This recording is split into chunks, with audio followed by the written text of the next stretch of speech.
Well, good afternoon, everyone. Late yesterday, we got the news that we had been waiting for in regard to our young people 12 years of age and up, that they now can be vaccinated.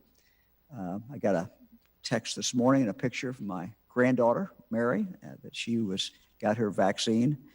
I know that from reports we're getting that people all over Ohio, young people are starting to get vaccinated today. Here we have 14-year-old Evelyn Exline, and who got her shot today at OSU Wexner Medical Center East. And this certainly is another step as we move forward. We're joined this afternoon by Dr. Dane Snyder, Section Chief of Primary Care Pediatrics at Nationwide Children's Hospital, where a vaccine clinic for Ohio children is underway, adolescents. Doctor, good to see you. How are things going? I think he's muted. Things are going very well, Governor. Thank you. No, that's great. What advice do you have to parents who might be watching this and are thinking, you know, maybe I got the vaccine, but maybe some hesitancy about my child? You know, we're always more careful about our children than we are about ourselves. And what advice do you give to parents who are kind of looking at trying to see what the science is on this vaccine for their 12, 13, 14, or 15-year-old? Yeah, those are really good questions, and questions that we answer all the time from families. And there are several reasons that we, give to families if they have questions or hesitancy about whether or not they should get this vaccine for their kids. First and foremost, we know from research that 12 to 15-year-olds, in addition to older teenagers and adults, are protected at extremely high rates when they get the vaccine. And not only does it protect them, but it helps protect spread in the community. One of the other myths that we hear about all the time is that kids cannot get COVID-19 or they never get sick from it. And we know that's not true. While they have less frequent severe symptoms from it, some children will develop very severe symptoms. Everyone's probably heard of MIS-C, which happens in children. And the third reason, which a lot of people might not think about right away, is more related to what you can do. So once you're fully vaccinated and you have a possible exposure in the community, it's very likely you won't have to quarantine, you won't have to miss school, and you won't have to miss sports and extracurricular activities. And that's a big deal. I mean, that really is a very, very big deal. I know you have with you Mrs. Carla Crawford and her son Caden. I wonder if we could talk with them for a moment. Of course. Good afternoon, Governor. Mrs. Crawford, thank you very much. Caden, good to see you. Good to see you too. Caden, you got the shot today, did you? Yep. How did things go? Great. Nothing, no pain, no nothing. So did either one of you have any hesitancy about this at all, or what was kind of your thought process? We really didn't have any hesitancy. We really want to be able to protect not only Caden and ourselves and our family members, but we also want to do our part to help protect our community. And kind of from a personal point of view, what are you looking forward to as a family, once everybody gets vaccinated? I think what we're looking forward to is Caden is excited to be able to go back to school full time. He's excited to be able to continue to participate in his soccer with the Crew Academy. They have travel that's coming up, and this will help protect both he and his teammates from being more safe from COVID-19. Well, that's great. Any other, Caden, you have any other siblings? No, sir, I do not. So it's you guys, and so now you got everybody Yes, sir. vaccinated and moving forward. We do. All of us are vaccinated now. Well, thanks for sharing with us. We appreciate it very, very much, and our best to both of you. Thank you. Thank you. Thank you. Thank you very much. Good luck, Caden. So for those parents and children who are interested, there are hundreds of locations where those 12, 13, 14, and 15 can today, right today, be vaccinated in the state of Ohio. They include pediatricians' offices, primary care physicians, vaccine clinics, local health departments, hospitals, community health centers, and many, many more. We will be airing a new PSA starting this weekend about rolling up our sleeves and getting vaccinated that features Cleveland Browns coach Kevin Stefanski. Let's take a look at that ad. Ohio knows how to get things done. We're not afraid to take on the tough jobs. To beat COVID and get back to the things we missed out on last year, we all need to roll up our sleeves. To get back to the theater, back to dining out, back to fairs and festivals, and back in the stands on Sundays. It's time to roll up your sleeves, Ohio. It's time to get to work. Learn more at gettheshot.coronavirus.ohio.gov. Coach, thank you very much. We appreciate the message. Eric, let's go to the slides, data for today. And we'll start off, we've got cases down a little bit from where they've been the last several days, so we're always happy to see that. Let's take a look at the next one, Eric.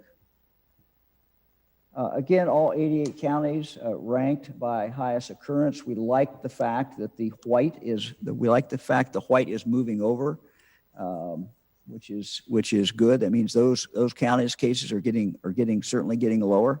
Let's take a look at the next one, Eric. Magic number today, 119.9. Of interest yesterday, it was at 123. So this is a significant drop, 3.1.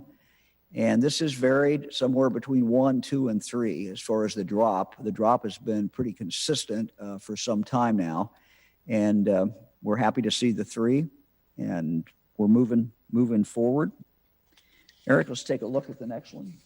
Our cases, this is the number of vaccinations that are done. Yesterday, over 26,000 first doses, and that represents 42% of the population. As you can see, we're getting close to the 5 million mark. Let's look at this second vaccine or fully completed doses. Again, those numbers are good. Yesterday, 32,000 people got their final dose.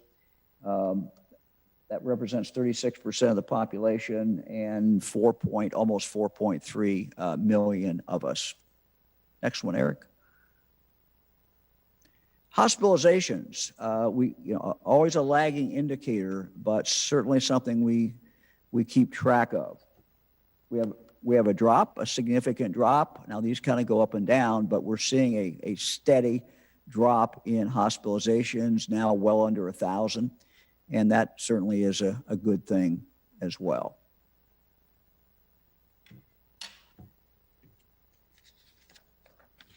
Last night, I announced the Ohio Department of Health Director, Stephanie McLeod, will be ending health orders effective on June 2nd, 2021. I got a call a few minutes ago. Wanted to know, is that morning, night, when is it? And basically when you get up on that day, the health orders are off. Ohioans have done a fantastic job protecting each other, protecting your families, protecting yourself. Our cases have dropped, as we have said. We've seen this drop for some time, not where we want to be yet, but we put a mark up there at 50. And I don't know when we're going to hit the 50, but going down 3 points today and at 119.9 cases per 100,000 today is certainly good news. The hospital drop is good as well. Fewer Ohioans are in the hospital since we've been vaccinating. We've been seeing at least a 75% drop in COVID-19 hospitalization count since we got the vaccine. So good. Today, 935. On January 10th, just to put it in perspective, we were at 4,200. Last night, I also announced that starting on May 26, 13 days from now, we will announce a winner of a drawing for adults who have received at least their first dose of the vaccine. Excited about that. Got a lot of calls today about it. This announcement will actually take place on every Wednesday night, 7:29. The lottery has a slot of 1 minute, and you will see that announcement made on there, and it will be every Wednesday night, starting 13 days from now. The pool of names for the Ohio Vax-A-Million drawing will be derived from the Ohio Secretary of State's publicly available voter registration database. We'll also be making available a web page for people to sign up for the drawings if they're not in a database that we're using. The Ohio Department of Health will be sponsoring the sponsoring agency for the drawings. Ohio Lottery will conduct them, and the money will come from existing federal coronavirus relief funds. To be eligible for this drawing, these drawings, you must be 18 years of age or older on the day of the drawing. You must be an Ohio resident, and you must be vaccinated before the drawing. We also have a drawing, as we announced yesterday, for young people. 12 to 17-year-olds are now being vaccinated. We have that separate drawing that will also be on Wednesday, the 26th. Again, we'll do 5 of those, 5 Wednesdays in a row.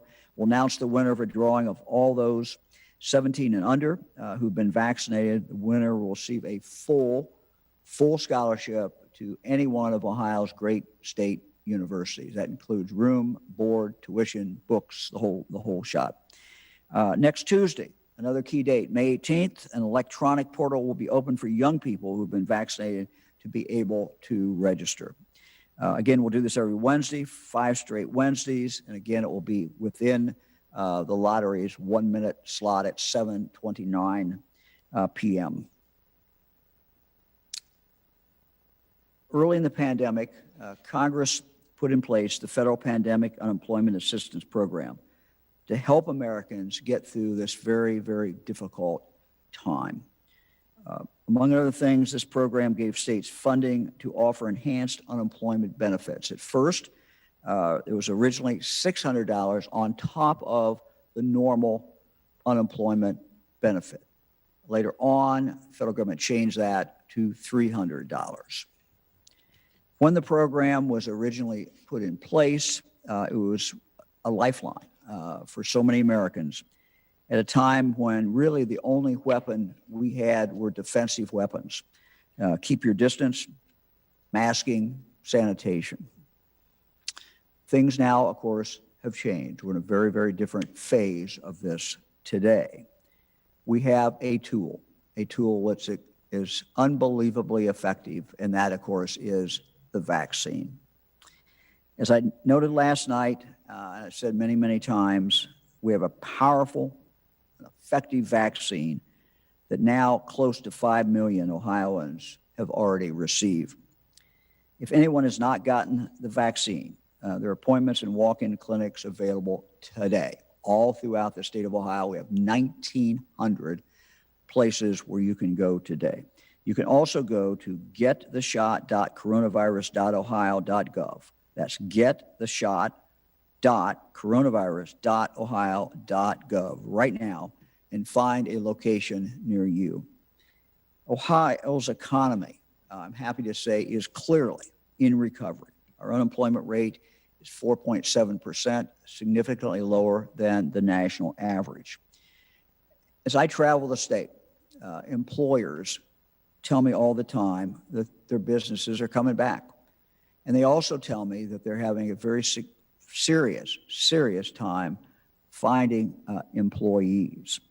Many employees who are with these companies are having to work very, very long hours. I've had employees tell us they don't want to work those long hours, but that's necessary in that particular job because of lack of additional employees to be hired.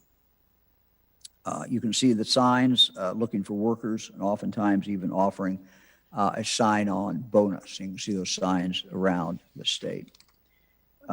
This isn't just about restaurants or retail establishments. I'm hearing similar concerns in manufacturing and in the commercial industries.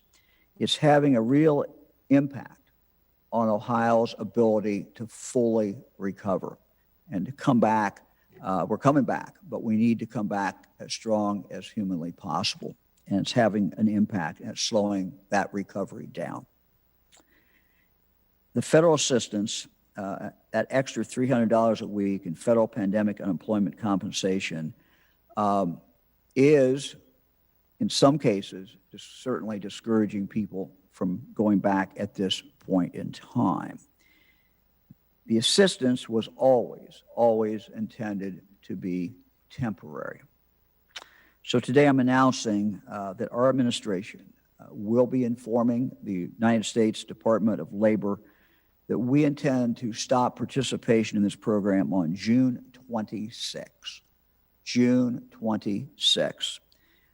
This will give people time to hear about it, to understand it, and also for people who have a fear about going back to work and they have not yet been vaccinated, that's going to give them the opportunity to become vaccinated. They're going to be able to get the Pfizer, Moderna, and then get the second shot, or they're going to be able to get the Johnson & Johnson, the one shot. Plenty of opportunities around the state, but we want to give people the opportunity to be able to get that vaccination if they've not already done so. There's good news that our Ohio Means Jobs website is currently listing more than 181,000 openings, and more than half of those pay $50,000 a year or more. For those Ohioans who are looking for work or who may be looking for a new opportunity, our administration has been aggressive in addressing the skills gap since the day we took office. These programs have continued to be highly popular during the pandemic, and I'd like now to turn to the Lieutenant Governor, John Husted, to tell us more about that. John? Well, thanks, Governor. I'm going to just start out by, I guess, probably being a little redundant with some of the things that you said. There's no doubt that the bonus payment made sense at the beginning of the pandemic as people felt vulnerable for the virus, and there weren't enough jobs for all of the unemployed to go out and find. But now that everybody's been vaccinated, can be vaccinated, and everyone who wants to can be fully protected, we're at a different phase. The Ohio economy, I have to emphasize, is rapidly recovering. The unemployment rate is back to where it was, approximately where it was at pre-pandemic levels. We're 4.7% nationally, or 4.7% in Ohio, 6% nationally, and that's in March. And we know that there have been a lot of jobs that have been created since then that we can't fill. Just to give some, on the ground perspective, I was traveling the state the last 2 weeks promoting the abundance of in-demand jobs that are being created throughout Ohio and the education and training programs that can prepare you for these jobs. The jobs and job training are out there. Just to put this in perspective, the NFIB reports a record high number of small businesses who say they have job openings that they can't fill. I tell you, I've been involved in economic development my whole life, and I have never experienced a time where employers expressed more desperation about the need for a workforce than now. And I'm not talking about an opening here or there. I've talked to employers who have dozens to hundreds of job openings they can't fill. I was on a call just an hour ago with some heavy equipment manufacturers, just with 4 of them, who at their respective companies said one could say they could hire 23, the other 15, the other 12, the other 100 employees at their Ohio operations today. And these are good paying jobs. Bloomberg News just came out with a report that shows U.S. job openings reach a record high of 8.12 million in March. And I know Ohio's share of that is probably disproportionately high.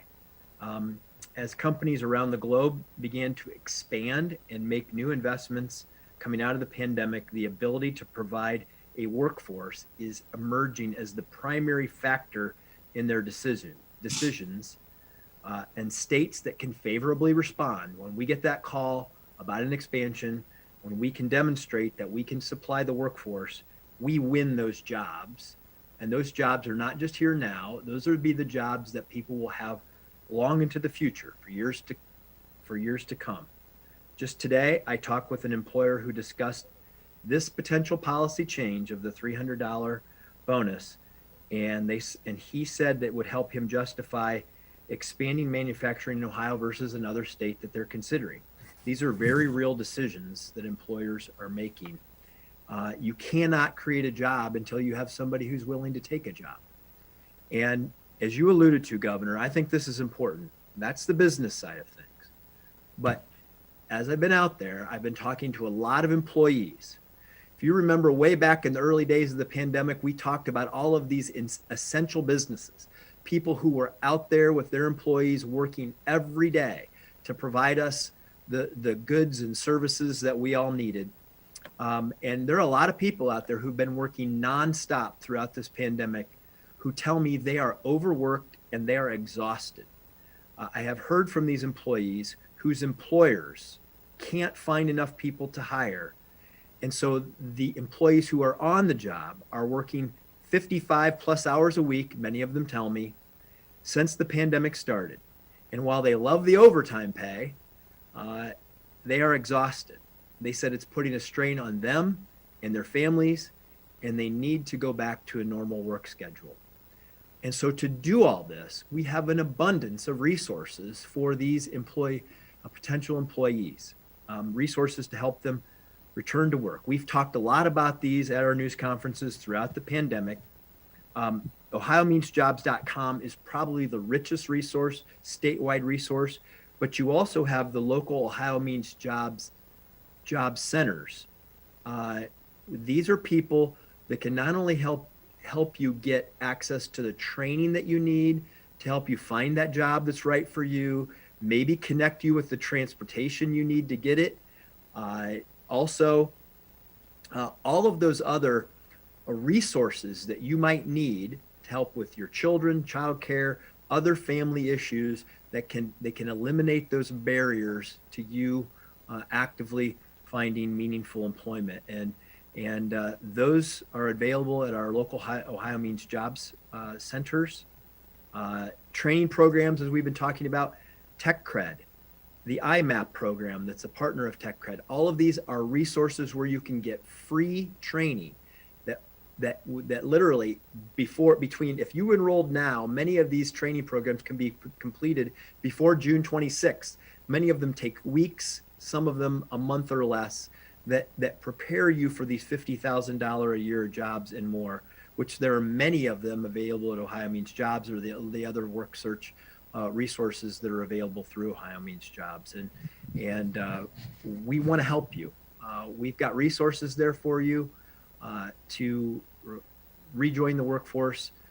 And we know that if we can do this, we help more employees get back to work, which means they're building a work history, which typically will qualify them for healthcare benefits, vacation, 401k benefits, and other job training resources that can help them climb that mountain to meaningful, fulfilling careers.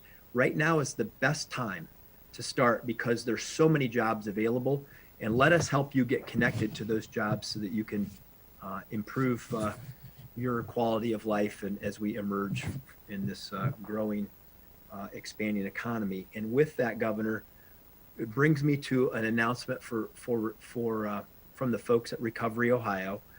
This is in conjunction with the Ohio Department of Job and Family Services, Recovery Ohio, the Governor's Office of Workforce Transformation, and working partners.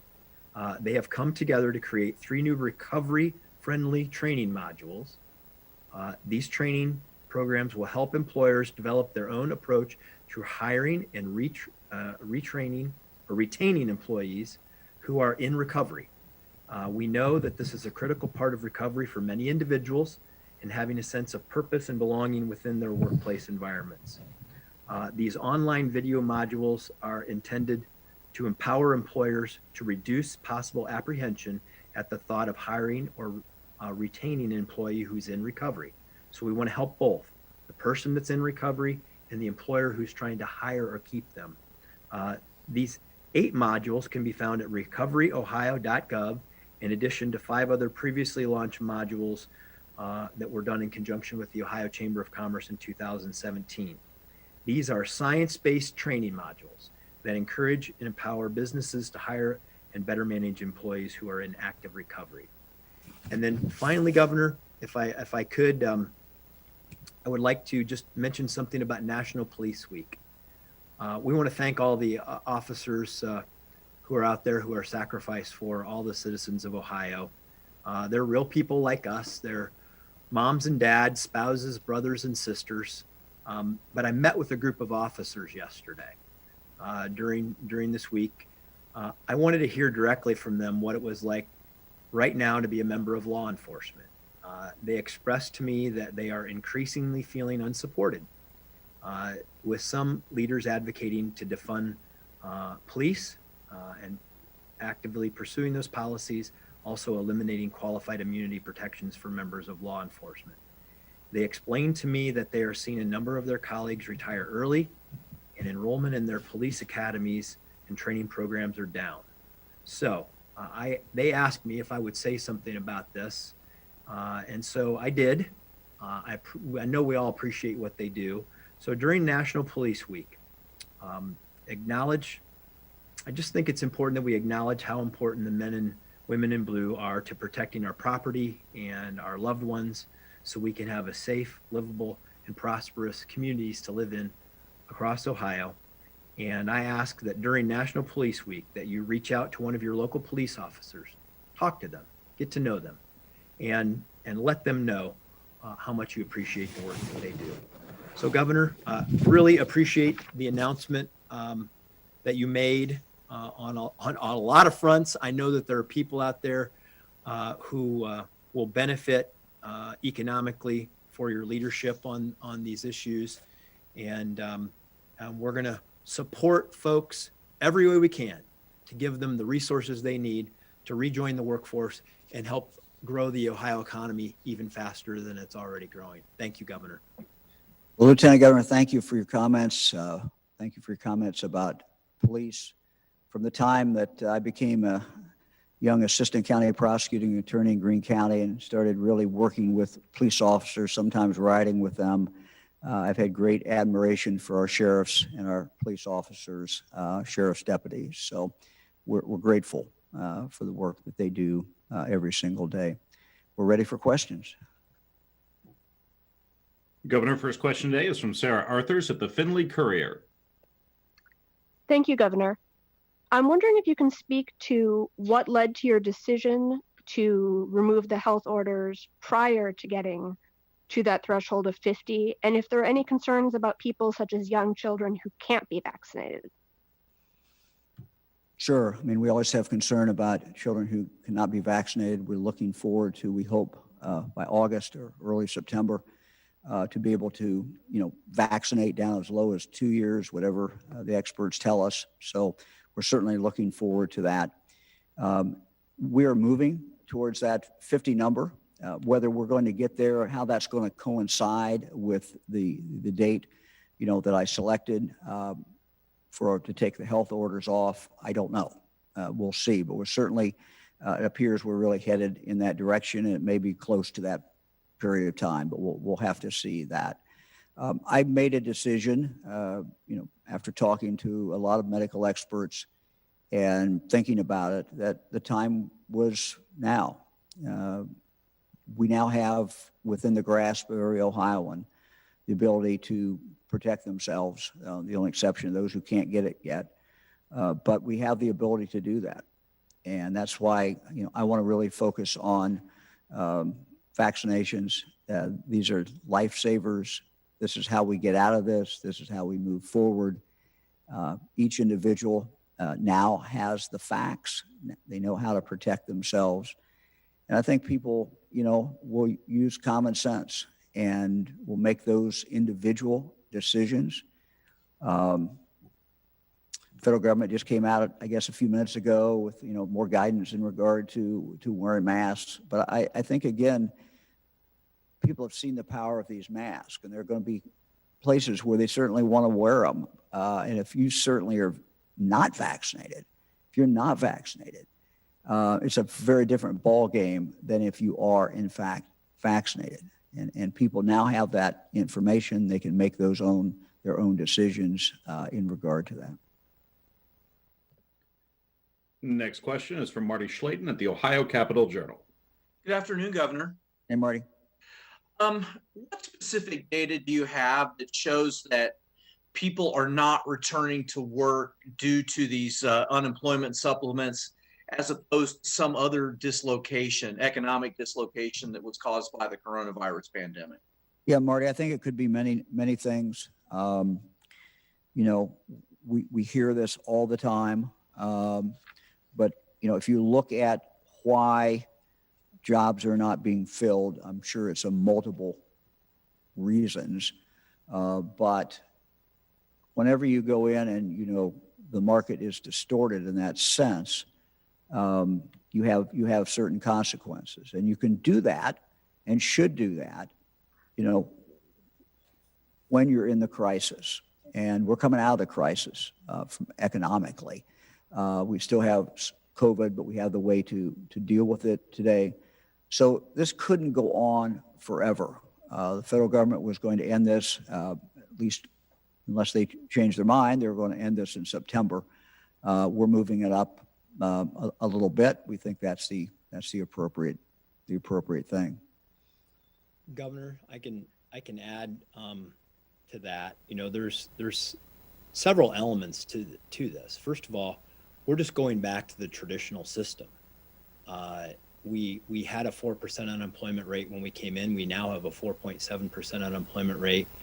All of the data shows that there are ample number of jobs out there available. Individuals who had hesitancy before now can get the vaccine. As the governor and I both said, it made sense to help people have the extra resources when there weren't enough jobs and when they couldn't get the vaccine. Now there are enough jobs and people can get the vaccine. But if you looked at the data yesterday, the consumer price index data, it went up, inflation went up 4.2%, because in many cases, as you talk to employers and employees for that matter, they are not able to keep pace with productivity because they don't have enough people to come to work. There are literally, you ask for data, I've actually talked to individuals who've said to me, it doesn't make sense for me to go back to work because I make more on unemployment than I do working. And I don't blame them. I mean, I don't cast any blame on the individual, because the government made a policy that said we'll pay you more not to work than to go back to work. And we just have to correct that policy when things have stabilized. And now I believe it's time that we do that. Things have stabilized. But if you don't have people going back to work, if the child care center can't open because it can't find employees, then moms and dads can't go back to work at the construction company or the manufacturing company. And if the construction company and the manufacturing company can't keep pace, that slows job growth and opportunities for others. And so we're all connected in this wonderful economy. And thankfully, under the governor's steady hand during this pandemic, he's protected lives and livelihoods. And we have a recovering economy where employers are now creating jobs faster than we can provide the workforce to fill them. And so, and the other thing is, he's giving them plenty of time until June the 26th. As I mentioned, there are lots of training programs that we can help people get to and get the resources and get them connected to vaccines and jobs in advance of that. And literally, we're going to be able to create jobs. We're going to be able to attract jobs to the state that other states are not going to be able to do, which will have a long-term benefit that will accrue to the workforce of Ohio. And I think that there's plenty of evidence out there that supports it was time to make the move in this direction. Next question is from Alex Ebert at Bloomberg. Thank you, Governor, for holding this. Can you talk a little bit about how you decided to create the $1 million incentive for getting the vaccine, and where you think you can derive authority from the controlling board's appropriation to do so? I think it highlights sort of the incredible latitude that the office has to use money from the federal government in regards to coronavirus response. So if you could talk about how you find the legal authority to do so and why you think this is a good use of the money, that would be helpful. Thank you. Sure. As far as the legal authority, the money was sent to the states for the specific purpose of helping us battle COVID. There's no more effective tool. The most effective tool today is the vaccines. We have 42% of Ohioans who have been vaccinated, over 52%, I believe, of those who are 18 years of age and older, of the adults. So we have a ways to go. And I believe that we have people out there who have not yet made up their mind and people who have just kind of put it off and it just wasn't a top priority. So being able to get more people vaccinated has a tremendous benefit for every citizen in the state of Ohio. It has a tremendous benefit, particularly if people get the vaccine now as opposed to later. We're effectively pulling them out of the group of people that can get it and the group of people that can in fact spread it. Before the announcement, I talked directly to the speaker. I talked to the Senate president, told them what I intended to do. They did not raise any issue in regard to controlling board at all. This is money that's already passed through the controlling board, my understanding, and it's in our health department. We have spent a lot of money fighting this virus. And there's a lot of different ways to do it. And we have always felt that the money that we were spending was thoughtful. We've always felt that it was worth it because we know the huge human cost of this virus. And we also know the huge economic cost as well. We announced, I played a video, a PSA that's going to start running. We have been running PSAs. Other states are doing them as well. Other states are doing many, many, many things. So I think about this every day. And I think about what more can we do to slow the virus, get us back totally to normal, save lives, protect people. The answer always now comes back, vaccination, vaccination. That is the key. And when Fran and I have traveled around the state, we've been in, 40 probably different vaccination sites, and we always make it a point to talk to those who are being vaccinated. And what has struck us is that there are some people who, why are they there that day? In some cases, it's because we've now opened it up so they don't have to have an appointment. They just got up that morning and heard it on the radio or read it, and they said, hey, I'm going to go get vaccinated. Some people want to be able to do that. Other people are there because their son brought them. We had that case in Cincinnati last week, and I talked to an individual and said, my son brought me. Son said, hey, it's time. So we got people who have got their vaccine. We've got people who have not gotten their vaccine and absolutely say, I'm never going to get it. That's fine. We respect that.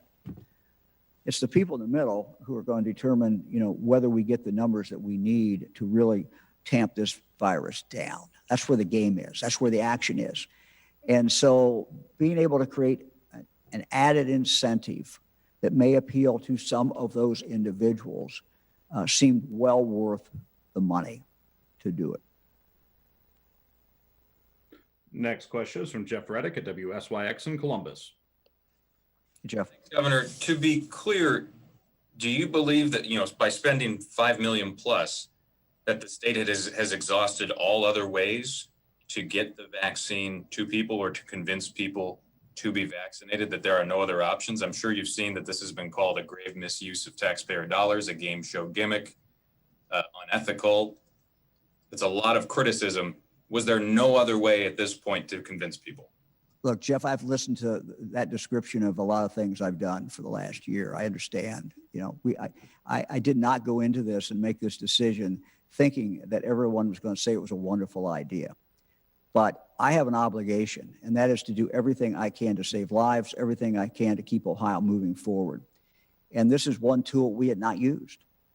Are there other tools out there? If I can think of them, or if you can think of them, or anybody else can think of them, we're open. We're open to do whatever we need to do because we know how powerful the vaccines are. And we know that this is about human life, and it's also about moving Ohio forward economically.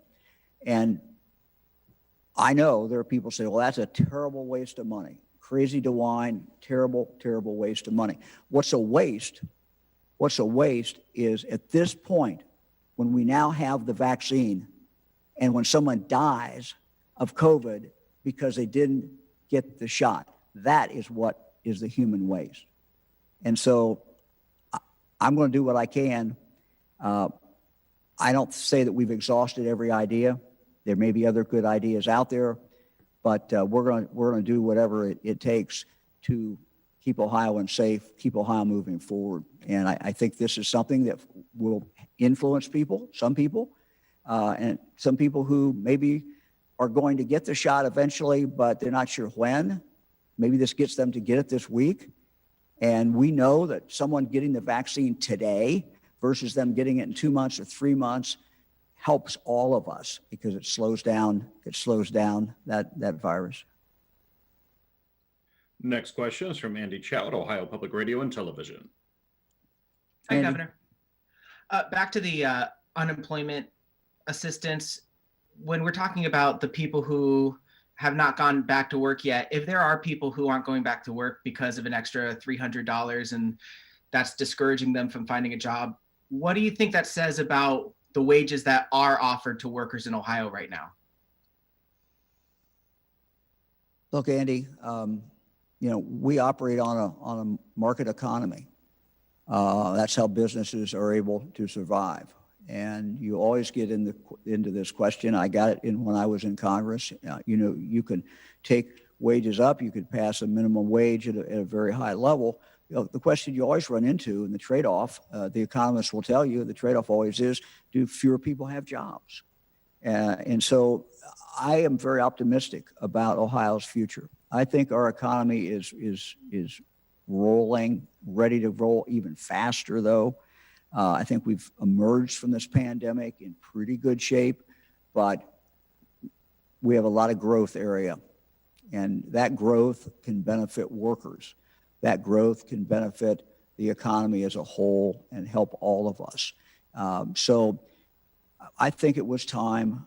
This was always, idea was temporary, and I think we're at the point now, no worker should fear going back because of COVID, because they now can get a shot and they can get the second shot, or if it's one shot of Johnson & Johnson, and they've got time. If they haven't done it yet, they've got time to do it.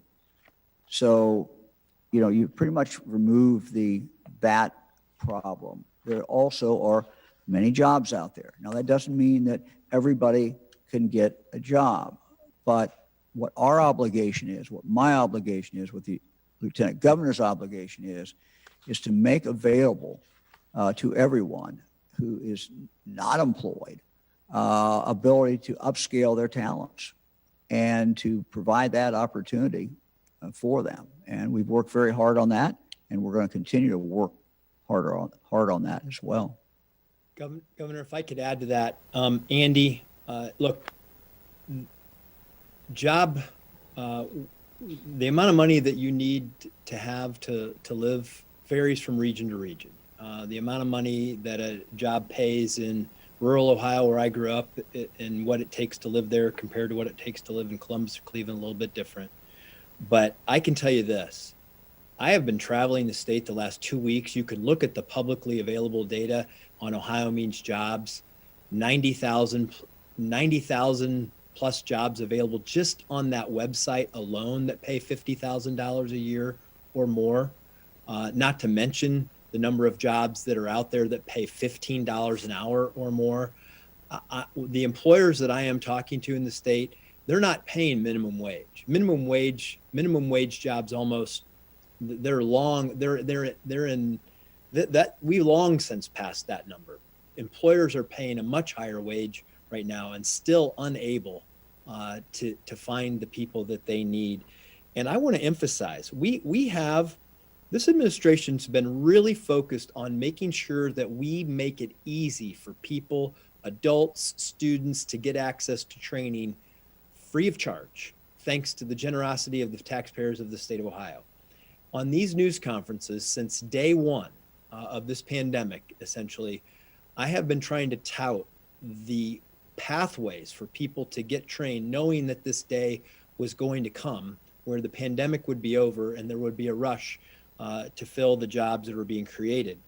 And, everything from auto technician to machinist, CNC setup, marketing analytics and implementation managers, manufacturing technicians, CDL drivers, STNA certifications. These take days, weeks, and months to complete and lead to many jobs that are $50,000 a year or more. The training is available. Contact your local career center. Contact your local community college. Go to your Ohio Means Jobs local service center. The training and resources are available. Today is May the 13th. Most of these courses can be completed before June the 13th to help you be ready when that day comes for some of the many great jobs that are out there. So we are committed to helping people. We are creating the opportunities, and we have pathways for them to get to work to some great paying jobs in this state. Next question is from Jackie Borchard at the Cincinnati Enquirer. Hi, Governor. I'm going to return to Alex's question that went unanswered. Who is responsible for coming up with the lottery idea, and how was that developed? I'm sorry, I couldn't understand. Jackie, you were breaking up. I don't know. You said who's responsible for what? For coming up with the lottery idea, and how was that developed? Were health experts involved? Where did the idea come from? Came from me. Buck stops with me. My responsibility, my decision. Somebody on our staff came up with the idea of how to provide a scholarship for students, or came up with the idea to provide the scholarship for students because you couldn't participate in the other one. So, we talked to, as far as how to carry it out, we certainly talked to people in the lottery. We talked to certainly some health people. Look, no one knows what it takes for sure to motivate people. I think I've read everything that is out there. But I do know anecdotally from just talking to people who are getting their shots that there are some people who aren't against it. They're not for it. They pushed it back a little bit. Maybe they'll get it. Maybe they won't get it. And that's the way life is. You get people who are adamant they want to get it. They already got it, most of them. You got people who are adamant they don't want to get it. They won't get it. But it's the persuadable people in the middle. And what is it going to take? And it's probably a combination of things. And if this can be one more thing that we can put on the scale that makes it attractive, and we can save some lives, and we can slow this virus down quicker, certainly the right thing to do. Let me put it in perspective. We have spent millions and millions and millions of dollars trying to fight this virus directly. And the economic toll on Ohio, the human toll on families, you cannot calculate. So $5 million plus the money it's going to take for 5 scholarships, complete scholarships, it's a significant amount of money, but it is a very small part of the money that's already been spent in Ohio to fight the virus.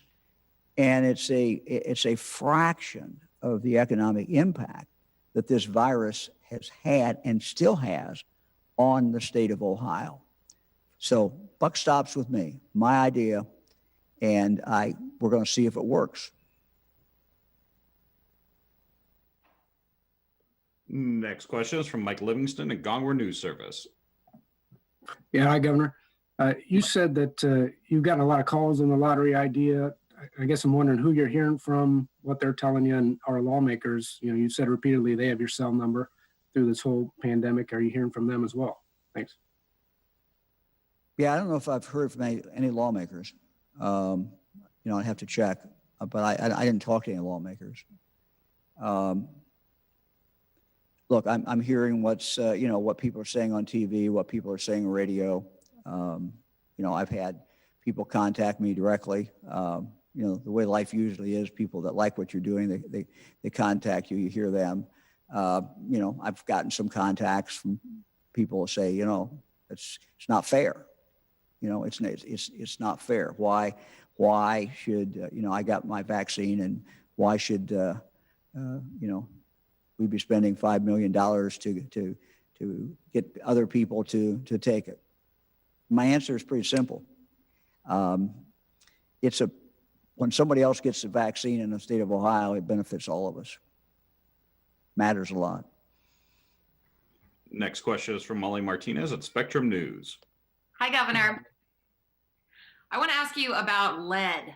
Abating lead in Ohio has always been a priority of yours since you were sworn in. And in our biennium budget right now, $10 million are going to programs like SHIP, which help with lead abatement in low-income homes. But last May, they had to stop taking applications because so many families applied for that program and their resources were completely exhausted. There's a new proposal to add an additional $10 million for lead abatement. What are your thoughts on that? I'm for spending more money on lead abatement. It's very, very important. We've got a proposal that we will be announcing shortly in regard to this. You have, as you know, Molly, you have two separate problems. You have lead in houses, old stock houses that poison kids, paint. Then you also have the lead problem in that the water lines coming into their houses sometimes are lead. So we've got to work on both of those. It's very, very important. Teachers have told me the cognitive development challenges that some kids face because they've been exposed to lead and they've been poisoned by the lead. And it's not right in 2021 to still have kids poisoned by lead on their bedroom wall. That's not right. Next question is from Laura Hancock at Cleveland.com. Governor, Auditor Keith Faber said that officials withheld the extent of the problems with the unemployment fraud and stalled on beginning anti-fraud measures. ODJFS is part of your administration. How can you stand by the deception from people who are part of your administration? Well, I'm going to let Matt Damschroeder answer that. I think Matt is on. I've asked him to come in, take over. We also ask many people from the private sector who have come in to take over. Matt's done a good job. Matt? Thanks, Governor.